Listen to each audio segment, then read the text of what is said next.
de belles dents, Olivier. Maintenant, il faut qu'on s'en occupe. Bah, j'espère les garder encore un peu. Ouais, bah si vous les gardez pas, on vous fera des implants. Allez, j'y vais maintenant. Oh, attendez, justement, j'ai appris qu'il existait des implants en céramique et en titane. Ouais. Mais pour moi, c'est un peu choisir entre des dents qui pourraient se briser en mâchant un taillé au grebon et d'autres qui pourraient broyer sans problème un pain bagna sec de 3 mois. Alors ça n'a rien à voir. Mais vous avez quand même raison, il y a des implants en céramique et des implants en titane et ils ont des indications différentes. N'est-ce pas, Philippe?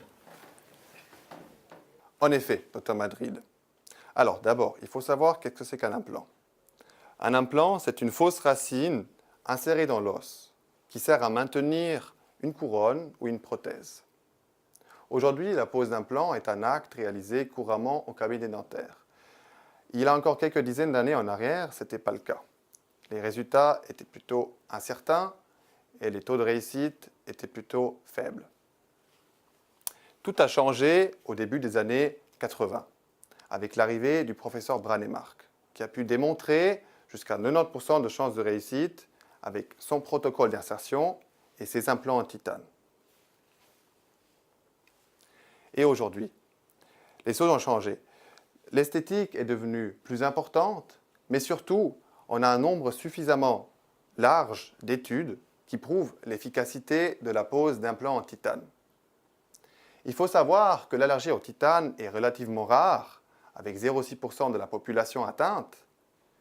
Malgré ça, pour répondre à une demande d'un certain type de patients, de profil de patients, craignant les métaux, on a développé des implants en céramique. Les implants en céramique sont assez récents et c'est de là que vient aussi leur principal défaut. On n'a tout simplement pas assez de recul avec ce type d'implant. C'est pour cela que les implants en titane restent la solution la plus sûre. Alors vous voyez, Olivier, si vous devez choisir entre titane et céramique, il vous faut choisir ce qui a le plus de recul et d'expérience. C'est le titane. Maintenant, j'y vais. Attendez, oh bah non, là j'ai vraiment plus le temps.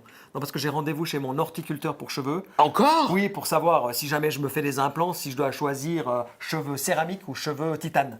Mais bon, pas de panique, hein. J'en reviens le mois prochain. Et je peux vous le dire, docteur Madrid, mes dents 100% naturelles vous disent merci.